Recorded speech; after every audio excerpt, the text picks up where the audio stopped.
Good afternoon and welcome to another Pig Channel webinar.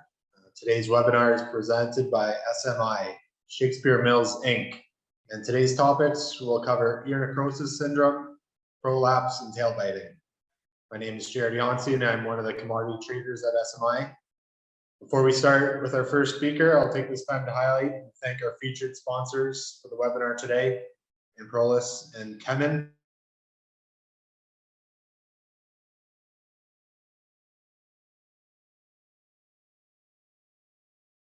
Your screen at any time during the presentations. Our first speaker is Lauren Hansen. Lauren is a swine nutrition specialist at SMI, and she recently completed her master's at the University of Guelph, where she focused her research on pig development, performance, and meat quality. Lauren, the mic is yours.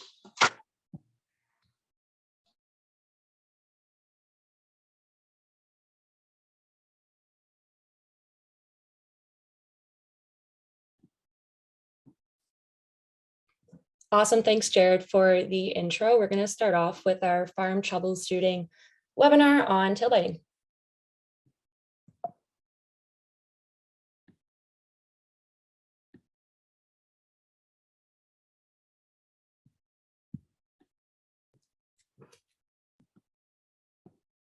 All right, so pig aggressiveness and tail biting cases are seen in many production systems. These episodes can often be sporadic and can reach up to 30% of pigs in the barn. Repercussions of this can include abscesses to the spinal cord, which can lead to mortality, paralysis, or other partial and total condemnation at the slaughterhouse. All these in turn can have a negative impact financially for the producer, as well as a really bad perception on animal welfare and animal right perspective. Tail biting can be perceived as a multifactorial problem, which is why it's really hard sometimes to find one single solution to the issue. Most of the time, the principal causes are related to environmental, nutritional, or management factors that can cause stress and a lack of comfort to the animal. Normally, problems occur when pigs are more active or stressed than usual.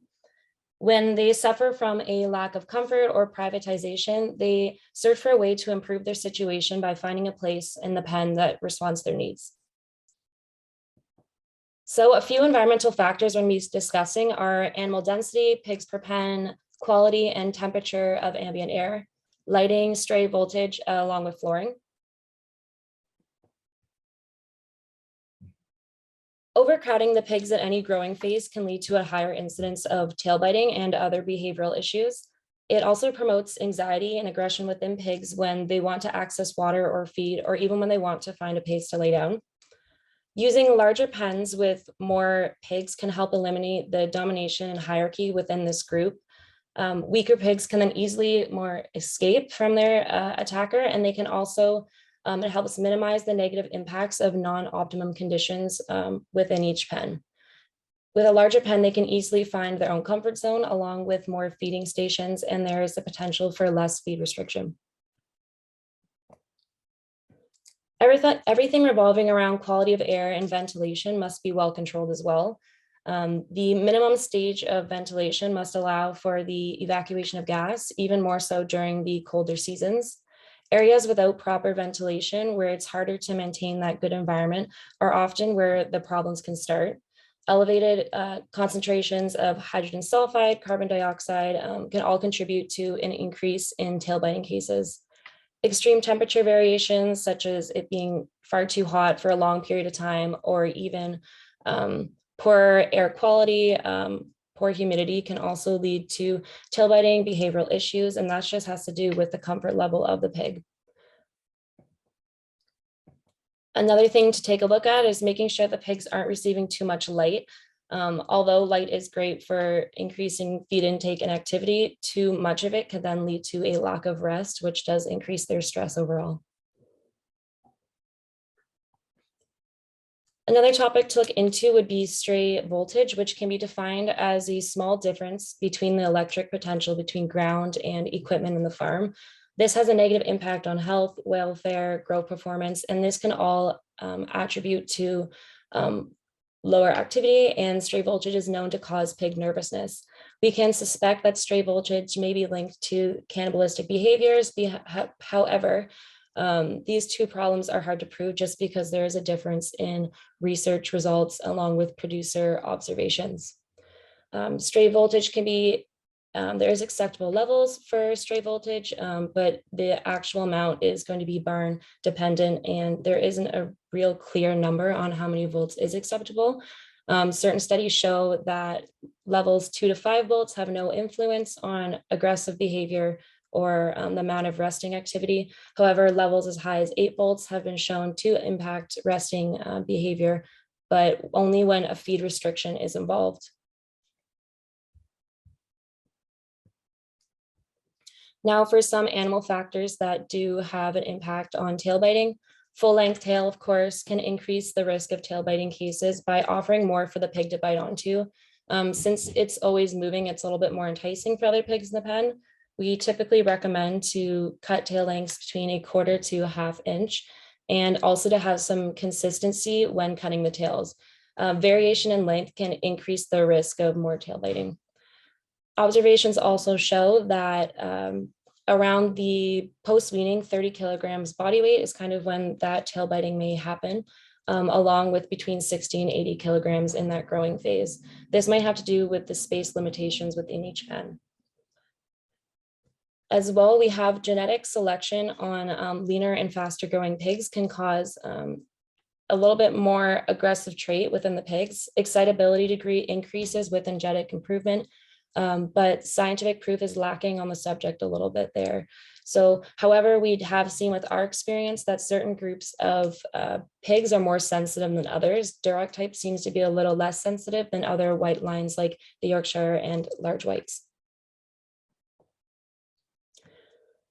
Now, moving on to nutritional factors, a lack of essential nutrients in feed can lead to aggressive behavior between pigs. Nutrient deficiency increases cannibalistic behavior, and the attraction to blood increases. And this is just because blood is rich in nutrients and seems like a good solution to satisfy that lack of needs. So looking at lysine ratio to other amino acids, salt, phosphorus, magnesium, other trace minerals are all super important for the pig's growth. And then we have water and feed quality. So feed palatability is a very important factor to optimize feed intake. So that's avoiding a nutrient deficiency and discomfort for the pigs. Composition of the feed is also in proportion to each ingredient must be thought to promote feed intake and not to restrict it. As well, needing to be careful between the changes in phases, adding new ingredients, and even more byproducts have to be introduced precautiously. Mycotoxin level within feed must also be low as possible, not just for tail biting, but for a multitude of different reasons.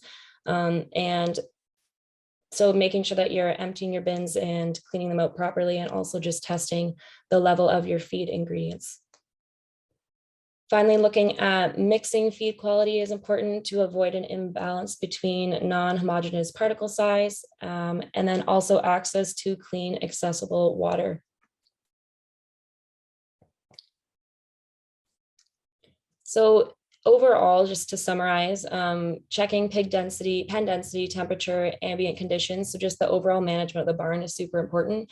Identifying roughly who the attacker is, so which pigs are going and tail biting, and isolating them from others, and doing the same with the pigs that have been attacked, and treating them with antibiotics to prevent secondary infections. Adding enrichment such as toys to the pen only when you are starting to see these issues, because you don't want them to become accustomed to having them in the pen and then losing interest. Ensuring free access to water and feed. Minimize mixing pigs multiple times throughout their different phases. That way that just avoids unnecessary stress. Once more touching base on controlling those toxin levels just to make sure the feed is the most palatable and enticing for the pigs. And then lastly, just trying to include different feed additives within the diet and watching those nutritional levels, which is always something you can go ahead and ask your nutritionist about if you are seeing this problem within the barn. And that is all from me. So I will send that over to Dan. And if you have any questions, we can always discuss that at the end. Good. Thanks, Lawrence. So it's my turn now. So I have two presentations for you. So I'll start with the first one. I'll share my screen. So by the way, welcome everybody in this nice Friday afternoon. I'll start with the one on ear necrosis. And you're going to see that this one has some link to what just Lauren presented to you about the tail biting, because we talked about aggressiveness on pigs. So ear necrosis, although there's other factor, everything that should be around controlling the aggressiveness of the pigs is important in that end. So yeah, so ear necrosis is a problem that we don't always see, but sometimes we do see it in small portion of the pigs in nursery. But we have seen case where we could have up to 50 to 60% of the pigs affected, which become a major issue. Most of the time, the issue will happen early after weaning, so 2-3 weeks after weaning until the end of nursery. As a surprise, we often have case in nursery, and when we move those pigs in finisher, most of the time those cases are stopping for whatever reason. But the major of the issue is always mid-late nursery. As tail biting and prolapse that we're going to talk about after, it's often seen as a multifactorial problem, which means that there's more than one cause sometimes that create the issue, which make the problem pretty frustrating because it's hard to find one solution to fix it. Although there's things we can do, sometimes it's an accumulation of things that create the issue. It often starts with a physical trauma at the tip here, at the hair of the tip of the hair, and then after you create the issue. And like I said, when you have that physical trauma, you may have infection with bacteria like staphylococcus that will take place and aggravate the problem. So just a bit of description of different stage. Again, it could be variable from farm to farm, but stage one, normally if you're pretty good about observing the pigs, you're going to see those small black dot at the tip of the ear. You know, it's very small damage that you see. Then in stage two, you start to see some blood. So you see those pigs where you have a bit of blood, bloody here. And you start to see that, you know, they start to lose that tip of the hair. And the stage three, you're going to have some necrosis of the tissue. And then you really have part of the hair that will fall off. You know, in some severe case, you may lose the whole hair or part of it. So that's really going step by step. So the goal is to really identify those pigs as soon as possible and be able to act on those pigs to alleviate the increase of the problem. So like I said, it's a multifactorial problem. So the biggest challenge is to find the source of the problem. So we'll go through some of the cause of ear necrosis. So for you can understand what you guys can look at when you have that problem in the farm. So first one is health. And again, I'm not a vet, but we'll talk about some of the health issue that may create the problem.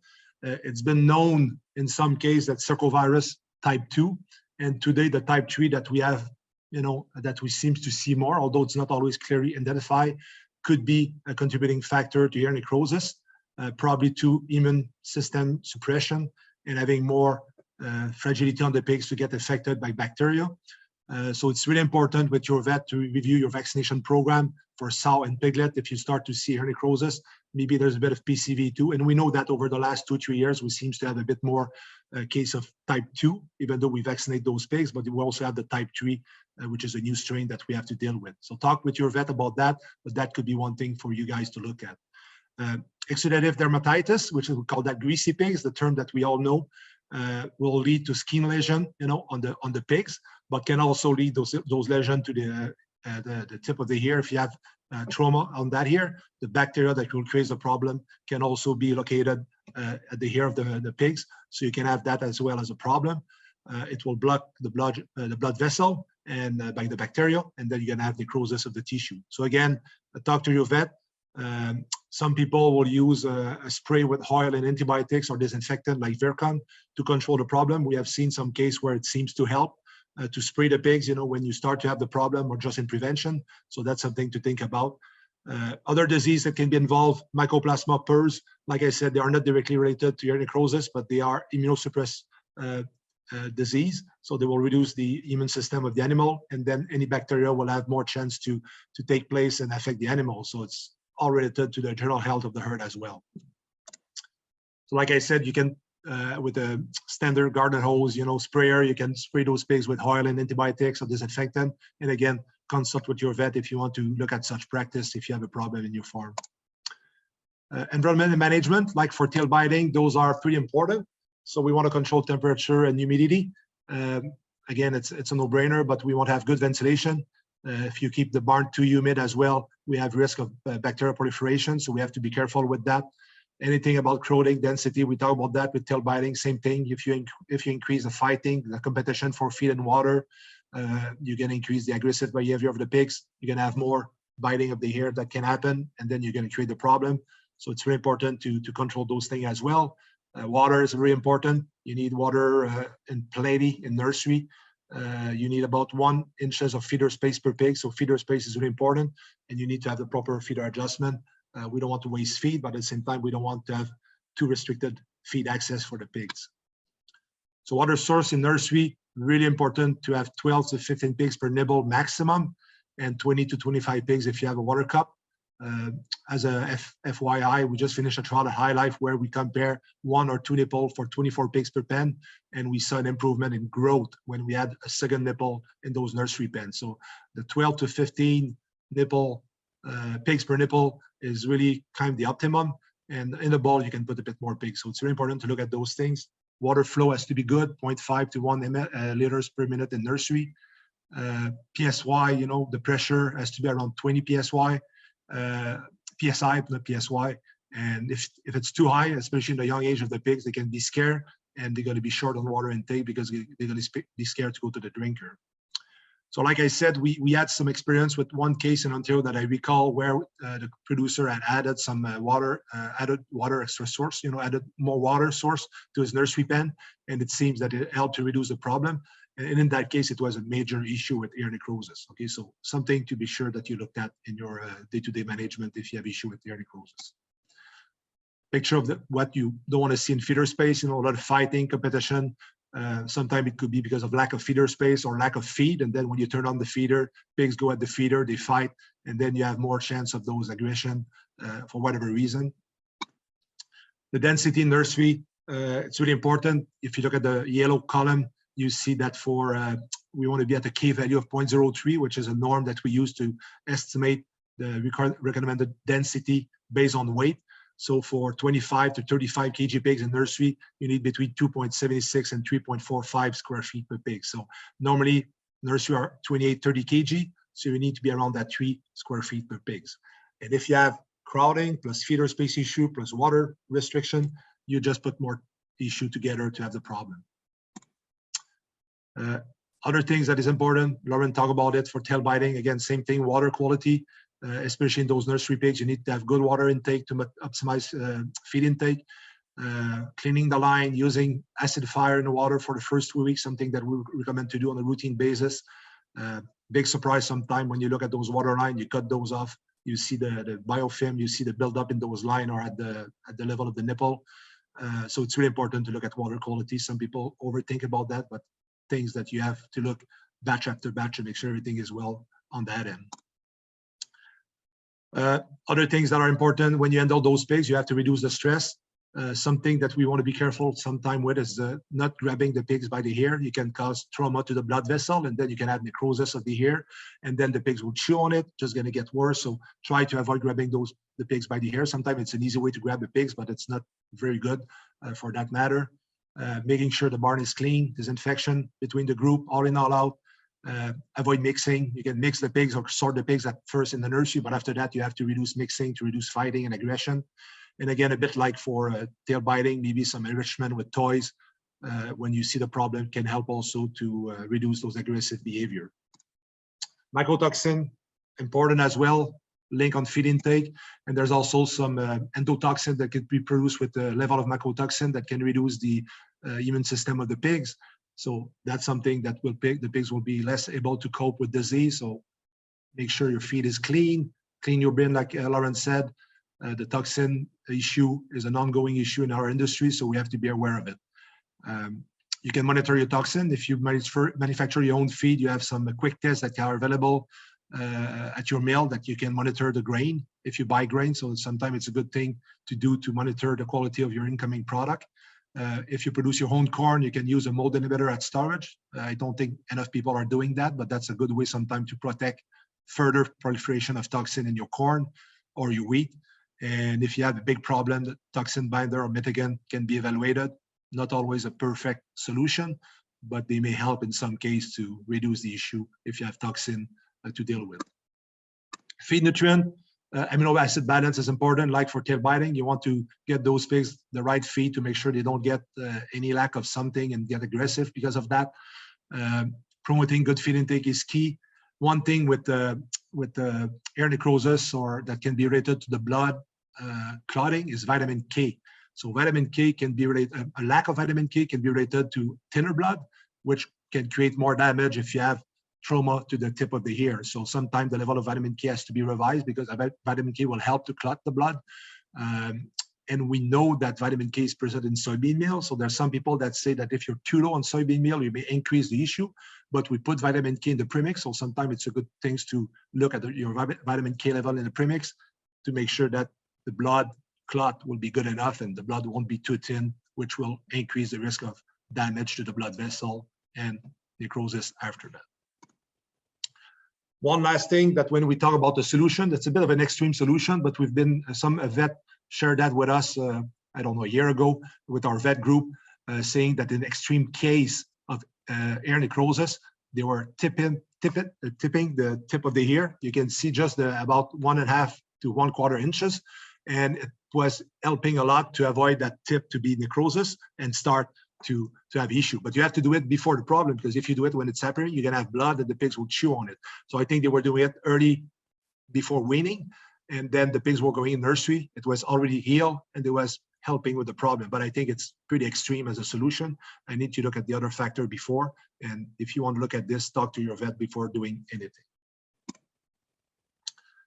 So that's about the summary about ear necrosis.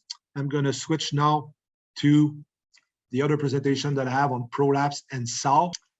So sow prolapse, something that we want to talk about. We won't talk too much about finisher prolapse because sow prolapse and mortality is something that is pretty big right now in the industry. So that's what I want to focus in my presentation.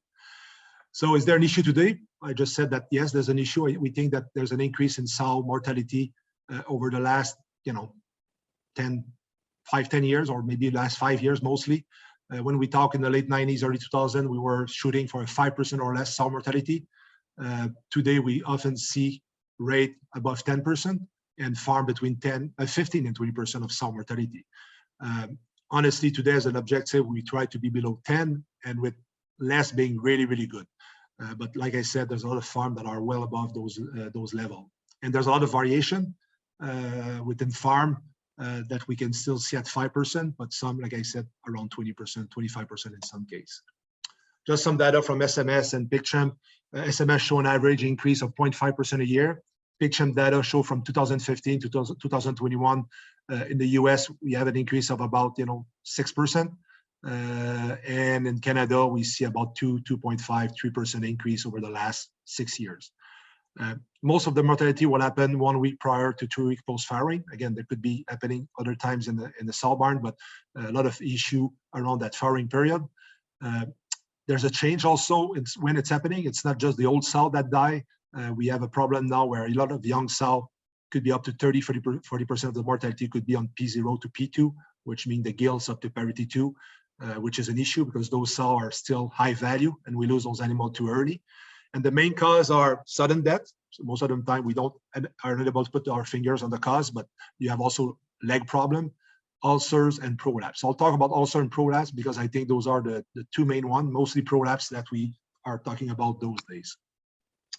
There's a big impact of losing a sow. If you look at the value that has been estimated by SMS, in Canadian dollar, we talk about $1,250 to $2,100 per sow. So every time you lose a sow, an average of $1,250 to $2,100 Canadian dollar.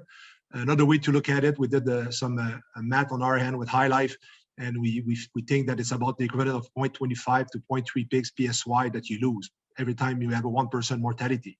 So if you have a 500 sow unit with 1% mortality, you're going to lose about $6,000 to $10,000 a year, depending how you calculate it. So if you use the SMS data, it's between 6 and 10,000. If you use the productivity data at $50 a pig, it's $6,000 to $7,500 a year. So big number for 1% mortality. So imagine when you go from 10 to 15, you can take those numbers and multiply by 5. So why we see a trend upwards on that one? I think one thing that is a reality is that we have to euthanize more animal on farm. The risk of transporting animal, the legislation on transport makes that you cannot put those animals in a truck to send to the cull plant. So some animal that were culled before are now a dead animal because you have to destroy those animals on farm due to lameness or hernia. Disease, if you look at PRRS, what's happened in the US in 2021, the strain they had, there was a high mortality. So the disease factor is a big game changer as well. I'm not blaming genetic, but I think we have animals that are a bit more fragile. We have animals that are very high performing. That's a reality. It's a Formula One animal, but sometime on gravel road, it's a bit tough to deal with those animals. So I'm not saying it's a genetic issue, but the reality is that we have animals that are a bit more finicky to manage over time due to the improvement in performance that they show us. Quality of replacement gilt. We select those animals, for the future of our herd. But when we do selection, the lack of labor, lack of quality labor, sometimes the selection of gilt may not be the best. So we may end up with animal that should not be replacement gilt and F1 for the future of the herd, and we have to deal with those animals. Like I said, quality of labor for detection of sickness, treatment, short staff, so we react a bit less faster with those animals. A bigger farm, less labor, those things goes together. The group breeding, I put that there, but I think with well-designed system, it should not be an issue. But honestly, when we started to do group breeding or group housing for gestation, we had some systems that were not probably well-designed. So we may have more issue with those systems, but those systems today that we have are pretty well done. And uterine, vaginal, rectal prolapse could be a new cause of death that we see a bit more lately. So I'm going to talk about rectal uterine prolapse. We call PUP, the short term for that. Increase over the last 5-10 years. In some cases, they can represent 20 to 30% of the cause of death. I've seen more than that, but let's say if you have a 10% death rate, 2 to 4% can be due to prolapse, or 12%. If you start with 12, you're going to be between 2.4 and 4.8 due to prolapse. The objective is to be under 2, around 1 to 1.5. That's what we've been trying to do. Like I said, like any other problem, like tail biting, ear necrosis, it's often a multifactorial problem. There's great variation between farm, and there's been a big study in the US 3 years ago to look at that, which means that it's really an important problem in the US those days because they spend time and money to try to look at that issue in sow farm. The risk factor are body condition of the sow. Too lean of a sow seem to be more at risk. The farm with a good feeding strategy seem to be less at risk. So if you feed the sow for good body condition, you reduce the issue. That goes with the fact that leaner sow are more at risk. One thing that they have seen in the US, they do a score of the perineal region. I'll show you some picture, and they can determine the risk factor of a sow to have a prolapse. There's different ranking, so 1 versus 2 versus 3, and they say that the high ranking has 20 to 25% prolapse, and the low ranking, when you score 1, would be 1 to 2% for the rest of the herd. So big difference when you score those sow. So there's something you can probably predict in your farm if you have more sow with a score of 3. And there's also presence, that's from the study in the US, that the sow at risk at different hormone level. They haven't been able to identify those precise hormone and why they are there versus sow that are less at risk, but that's something people may want to look at.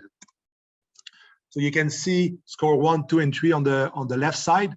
You can see the one, you can just see a small protuberance of the perineal region. Score 2, you can see that it's a bit more bigger, so it's probably easier to identify. But the 3, you can see the picture of one already starting to prolapse. So sometimes it's already too late. But if you can detect the 1 and the 2 and the staging of those score, maybe you can act a bit before, try to see that it's going to come, and maybe isolate that sow and treat that sow already to avoid a problem. Okay. One thing that they found in the US data as well is that they found that water treatment were reducing the problem using chlorine or peroxide. They don't know exactly what type of water treatment all the way, what was the water quality, but it's a general observation that they have that water treated barn seems to have less issue to better water quality, we guess. Body condition, we've talked about that. Bump feeding, it's something in our case, the bump feeding is not an issue, but if you feed way too much feed a couple of days pre-fallow, the 1 or 2 days before, especially if you go on full feed, we think it could be a problem. So our strategy is to cut the feed 1 or 2 days before the sow fallow to 4.5 pounds about, and we feel that it's helping in many cases. And like I said, the perineal score is something that you can look at to see if it's coming in your herd, if you have more risk of having prolapse around furring. Well, I talk about treated water. It's something that they don't know exactly why, but they think, based on the study they did in the US, that there was less issue. So I think, does it prevent the apparition, or does it treat the problem? You know, it can help to get rid of the problem. We did some work with a large system in Canada where they had high mortality, high prolapse. We cleaned all the water line in the 6,000 sow farm. So we did a big cleaning of the water line with a detergent, disinfectant, and we use acid after that to drop the pH and make the chlorine effective. And we have seen a 3 to 4% reduction in mortality in that barn after a couple of months of those treatment. And prolapse has been lower as well. So it's one example with working with other farms in that system to try to do the same thing and see if we have the same response. But we really think that the water quality or everything related to water can have an impact on those issues. So avoid under and overfeeding, especially in mid-late gestation. We talk about thin sow, but also overfeeding around furring is not good as well. Constipation, you know, sow that are constipated, it's not good either. So the fiber level, something that makes a difference between US and Canada is that we feed more fiber in Canada versus US. So maybe that's why we may have less issues sometime in Canada versus what we hear in the US. We talk about the perineal score. You can do that on your sow at the end of gestation to see the sow that are at risk and see if you have high incidence of sow with 3 scoring. So that will tell you that you may have a problem. Everything around furring is important. Make sure the sow farrow easy. We have a top dress that help with that process. You can use laxative. Don't overuse hormone around furring as well. So the sow will have too much pushing. So those things are really important around furring. And like we talked before with any other stuff, mycotoxin can be an issue, especially zearalenone, which is a toxin that we see sometime that will create inflammation of the smooth muscle. So you may have inflammation of the vulva and also the uterine tissue. And if you have gill-tad bird that have a red swelling vulva, it's a sign that you have zearalenone going into your herd, and you may have more prolapse because of that issue. A couple of studies show that extreme calcium level can be a problem, but we talk about very high calcium level, 2.25% in the feed, something that I never seen myself, but you know, keep that in mind. If you avoid sudden feed change, you know, you want to have constant feed intake. That's not good to have interruption of feed intake in sow. So make sure that if you do feed change based on grain or things like that, you do it smoothly sometime. Something that we have to care about is urinary bladder infection. You're going to increase the pressure to urinate and create more discomfort. So you're going to increase pressure, and the sow will have a tendency to always push because she doesn't feel good. So that's maybe why, you know, treating the water with acid and cleaning the water line can help on that matter, because we do see bladder infection sometime when you have high prolapse in the farm. So let's think about water quality, and also another things that you can do is use acid in your feed. We have good success putting an acid in the feed for 6 to 8 weeks to reduce those infection problems, and you can have an indirect benefit on prolapse as well. Water quality, again, we talked about that a couple of times. The American study seems to show that it's helping, or it's less of a risk in those farms, but is it a solution? But I think it's something that you can look at and try. Sometimes, you know, cleaning the water line, you know, it's good for a lot of reasons. So if you never did it in your farm, maybe it's something to think about if you also have prolapse issue and mortality issue in your sow. The floor-angle gestation, something that we may not see those days, but late in the 20 years ago, we had a lot of dry sow barn that were built with an angle, so to make sure that the water was going at the back of the sow, you know, all the drainage of the water. And if you have that and the sow at the end of the gestation, if they are at an angle like that, the back of the sow will have more pressure, and you can see that you may have more prolapse because of that. Like I said, today the barn are much better designed, so we don't have that problem anymore, but we could have seen that in old design sow barn. One other thing that we have seen, coming from my colleague Jean-Philippe Martineau, GP, observation that he made about a year and a half ago in a barn in Manitoba. Going to a barn, look at those sow in gestation. He was going to the back of the sow, and you can see that those sow, they were laying down, and the back of their, you know, the back of their sow was kind of cut between the crate and the floor. The crate was a bit higher, the bottom of the crate. and you get the door, at the end, and you can see that there was a lot of pressure on those sow. And something that he found interesting, and that's how that barn was having a lot of prolapse issue. So we talk about the barn staff and say, you probably should change those back door or put a plate underneath, to make sure that that sow back cannot go underneath and get squeezed, between the floor and that bottom of the door. And they didn't do it for whatever reason, okay? But that GP is a pretty stubborn guy. So he had the same issue observed with one of his customers in Quebec, and it was a 1,000 sow unit with about 6.6% of removal due to prolapse on an annual basis. So pretty high, we want to be around 1-2%. And that farm is using a genetic that we use in another farm without any issue, but that's this observation of GP did at that farm. So what they did, you can see here on the right side, they took those back door and they had a plate. They just weld a plate underneath to make sure that there was no big space between the flooring and the bottom of that the door, the back door. And look at when they did that. They did that late April 2022. So this is the prolapse.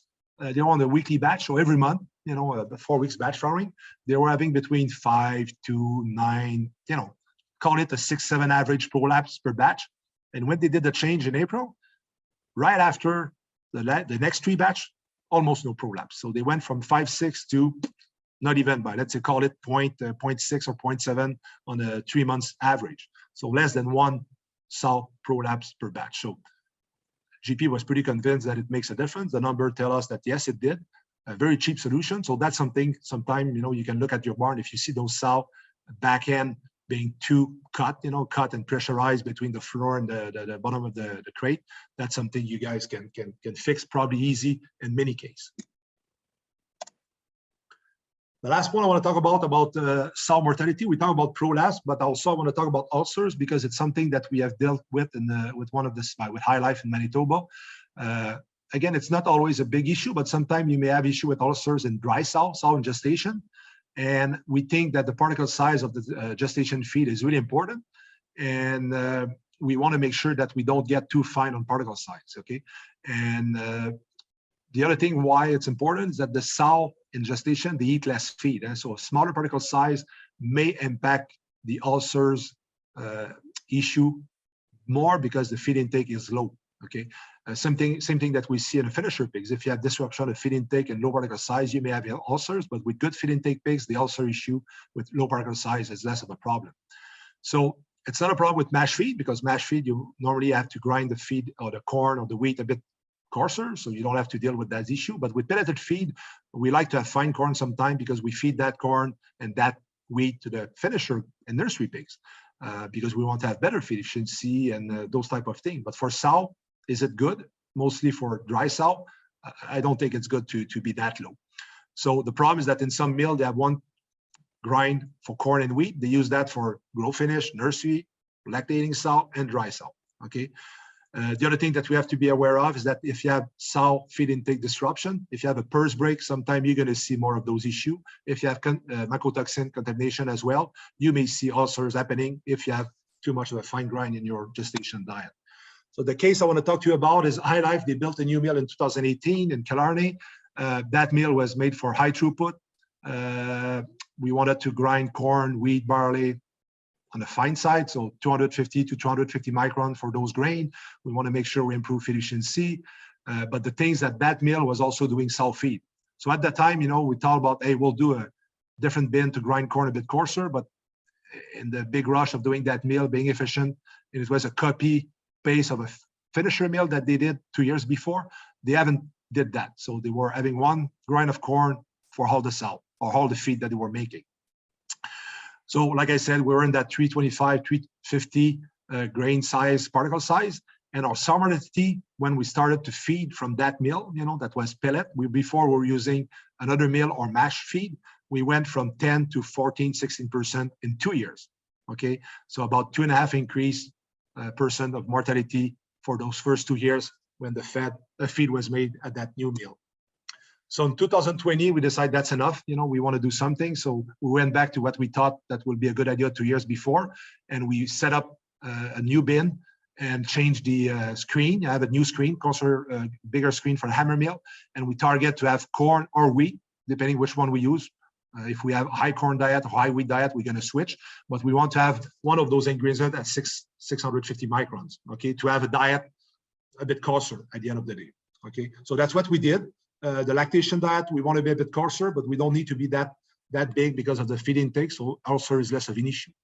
So September, October 2020, we started with that new corn or wheat coarser grind and include that part of the gestation diet to try to increase our particle size. And you can see that when we did that from Q3 2020 to Q4 2021, we saw for most of the barn a drop of mortality. Okay, we went from, like I said, an average of 16 to probably an average around 12 and a half, 13 in those farms, in all the farms. Some were doing better, some had a bigger decrease, but all of them went down for most of the time when we started to feed those sow with the coarser grind and gestation.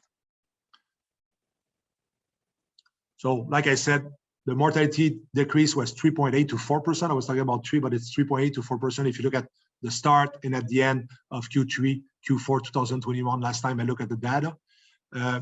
Again, it may be other stuff that happened at the same time to reduce mortality, but I'm pretty convinced that the particle size reduction helped a lot on that end. The economic impact, if we look at the different way to look at it, based on the SMS value, you know, $1,250 to $2,100. The number of sow we had in that system was 17,000 sow times 3.9% reduction in mortality. So we save 663 sow per year. So that's about $820 to $1.4 million saving on mortality. If you look at the way we calculate it based on the pig PSY per year, 3.9% from 0.28 pigs per sow per year, that's about 1.1 piglet times $50 times 17,000 sow. We are in that $900,000 a year. So call it $900 to $1 million saving to just put a grinder or net added bin to do coarser grind on wheat or corn and put that in our dry cell diet. So the investment was, in my mind, highly justified. And that's something, you know, that you have to think about if you feed pelleted feed and you have ulcer in yourself. Be aware of the particle size and try to think about that and talk with your feed nutritionist or feed supplier about it. So that's all I have for the sow prolapse and mortality and ulcers. So I'll turn it back to Javid. Javid is still there. I don't think he's there anymore. Lauren? Yeah, we may have lost Jared, but that's okay. I'll probably just run through some of the questions that were asked during the presentation. Okay, go ahead. So our first question was, when talking about water quality, does pH of the water have an influence on the appearance of ear necrosis? I don't think so. The reason we want to drop the pH is to get, you know, other benefit for the gut health of the pigs that start in nursery. And when you have clean water line, to have a lower pH will benefit to maintain the line clean. And also if you use chlorine, you're going to get better activity of chlorine. So it's not the pH by itself, but the pH keep the water line clean. And if you use chlorine, your chlorine will be effective. So by reducing the pH, you maintain the sanitation of your line better, and you avoid the issue with water quality down the road or the biofilm building in the pipe of the water line in the barn. And then the next question is also regarding the acidifying of water, saying that it can cause issues as well. We are fighting buildup in our lines for a while, only to find out that it was the acid that was causing the problem. Not having the right acid can cause gelling. The picture of the plugged nipple and water line looks like our situation. Well, I know that some acid, you know, mixed with peroxide. Sometimes if you have peroxide, if you have acid, you can, I've seen that, I heard about that in poultry barn. The other one that you have that I don't like as an acid in water line is citric acid. Citric acid is a good feed for bacteria. And I think you can increase the lime or the slime or the buildup in the line using citric acid. So I think, yeah, you may be right. You know, that's a good question. Most of the time when we use the acid that we use, we don't have that issue. But I know that for what I remember from discussion with some specialists, that peroxide and polyacid or acid or different type of acid, the polyacid is the one we use, but I know that mixed with peroxide, it could be an issue to mix acid with peroxide in some case. So yeah, you have to be careful and choose the right acid and make sure you don't create more of a problem than trying to fix one. Okay, and then we have another question. Do you have an answer for prolapse in growing pigs right after nursery for a 4-week period? Well, I didn't talk about it, but if you talk about prolapse and finisher, that 3 to 6 weeks post placement and finisher is always where we see the prolapse. So everything that we've talked about, for the sow is something to be aware of. I think the prolapse in pigs, finisher pigs, is related to high feed intake, post placement, and finisher, which can create more gas production. And sometimes if you have a sensitive pigs for whatever reason, coughing, temperature variation, piling of the pigs, you may have more issue. Pigs that have scour will have more prolapse issue as well if you have too much of a scour, because it's irritation of the anus, and the pigs will have a tendency to always push. Constipation is an issue at the other extreme. Also, Lauren didn't talk about that, but if you cut the tail too short, you may create damage to the nerve of the anal nerve, and then the closure of the anus is not as good, and then you may have more prolapse. And we've seen that in one case, I think Lauren, you and I, a year ago in the nursery barn, where the pig's tail was really, really short, and we were seeing more prolapse in that source of pig versus the other source where the tail length was longer. So the balance between tail length and tail biting and creating issue with prolapse is really important. You don't want to cut the tail too short or create damage to those nerves. So it's a multifactorial problem. Toxin is also can be an issue. So everything related to environment, good feeding, maybe reducing protein sometime, adding fiber. We tried that in some case where we put a more diluted diet the first 2 weeks post placement in nurse and finisher to try to reduce that protein, production, gas fermentation on the end gut if you have too much protein in the feed. So that's something to be aware of. Yeah, I agree it's a multifactorial, so it's not easy to fix anyway. Is there any other question? Or I see another one. I'll check on that one. Yeah, after nursery. By after nursery, not in finisher, you mean the first 3-4 weeks after nursery. And that's what we've been talking about. Yeah. Yeah, I think that. I have a question for you, Lauren, and I okay. put it on the chat, but when you talk about the fix that we use in terms of nutrition for tail biting, you talk a bit about it, but what will be the first 2 things that you're going to do as a nutritionist when people say, I have tail biting, and they call us to fix it? And sometimes it's a bit of a big task, but what are you doing in those cases? I guess looking at that electrolyte balance can cause some stress on the pig. So making sure there's enough salt or adding magox into the diet is like one of the first steps, aside from checking the lysine amino acid ratio can also impact the balance of electrolytes. So I think that'd be the first nutritional step we'd usually take. On a non-nutritional level, a lot of people will add some type of enrichment that is manipulatable. So whether it be like adding a paper bag or a toy that can bend within the pen can also help. So lots of different options to try out for sure. Yeah, but often the first thing we're going to do is put magox, increase the sodium level in the feed, and like I said, those are in my sometimes a hack of faith, but they do work, because if they wouldn't work, we wouldn't do it anymore after 20 years, 25 years. But it's not always the only fix. You have to look at everything, because it's a bit. You wish it could fix everything, but it's not always the case. It could help, but it's not going to be the total fix anyway. Well, I think we're good. I think we answered all the questions. I think Jared is back. So Jared, we lost you. So Lauren and I took the floor for the questions. So maybe you can. Sorry about that. So maybe you can do the conclusion about the last part of the speech before we end at the seminar, the webinar. Yeah, perfect. Yeah, thanks, Lauren and Dan. Thanks for taking my role there for a bit. As just a reminder that there'll be door prizes will be drawn at the beginning of next week, and the winners will be contacted by email. Also, be sure to join on to the Pig Channel Facebook group. We're now up to 583 members.